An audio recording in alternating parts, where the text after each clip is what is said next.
বাংলাদেশের ফ্যাসিবাদের ব্র্যান্ডের নাম তো ছিল মুজিববাদ। কে এগিয়ে যাবে নির্বাচনের প্রক্রিয়ার মধ্যে দিয়েই।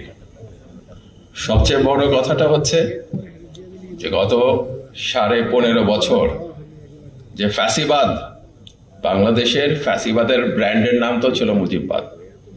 সেই ফ্যাসিবাদের বিরুদ্ধে লড়াই সংগ্রাম করতে যে বাংলাদেশের যে তরুণ যুবকরা জীবন দিয়েছেন, নির্যাতিত হয়েছেন, তারা আজকে কেমন বাংলাদেশ চান, তারা আজকে বাংলাদেশটাকে কিভাবে গড়ে তুলতে চান, বাংলাদেশের রাজনীতিটা কেমন হবে, সংবিধানটা কেমন হবে, নির্বাচনটা কেমন হবে, শুধু সেটাতে আমরা থাকবো। এবং তার সঙ্গে এটাও বলবো যে উচ্চ কক্ষ, নিম্ন কক্ষ বা রিপ্রেজেন্টেশন কেমন হবে, শুধু সেটা না, স্থানীয় পর্যায়ে ক্ষমতার ভিত্তি কেমন হবে। সমস্ত ক্ষমতা কি সংবিধানে সংসদ সদস্যদের প্রতি দেয়া থাকবে, নাকি স্থানীয় পর্যায়ে স্থানীয় সরকার ব্যবস্থা গড়ে তোলা হবে, যেখানে সাধারণ মানুষ, বাংলাদেশের খেটে খাওয়া মানুষের অবস্থান থাকবে। এই প্রক্রিয়াটাই আজকের এই আলোচনার মধ্যে দিয়ে উদ্যোগ নেওয়া হয়েছে।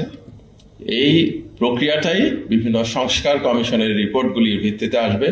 কিন্তু 15.5 বছরে লেয়ারের পর লেয়ার যে ফ্যাসিবাদের দোসরদের বিভিন্ন জায়গায় বসানো হয়েছে, একদিনে, 2 দিনে বা 4 মাসেই সেটার নিরসন সম্ভব নয়।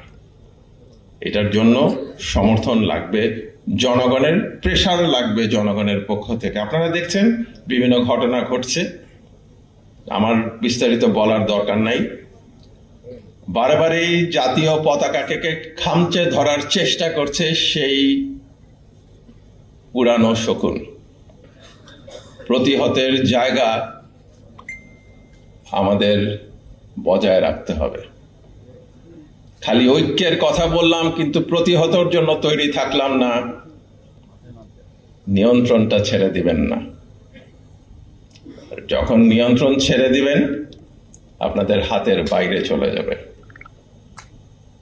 আর সেই কারণেই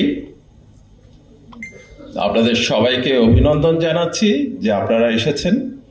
এই ঐক্য, সংস্কার এবং নির্বাচন সংক্রান্ত আলোচনায় কিন্তু তার পিছনের চিন্তাটা যেন থাকে, আমরা কিন্তু একটা অসমাপ্ত জাতীয় মুক্তি সংগ্রামকে সমাপ্ত করার জায়গায় এসে দাঁড়িয়েছি।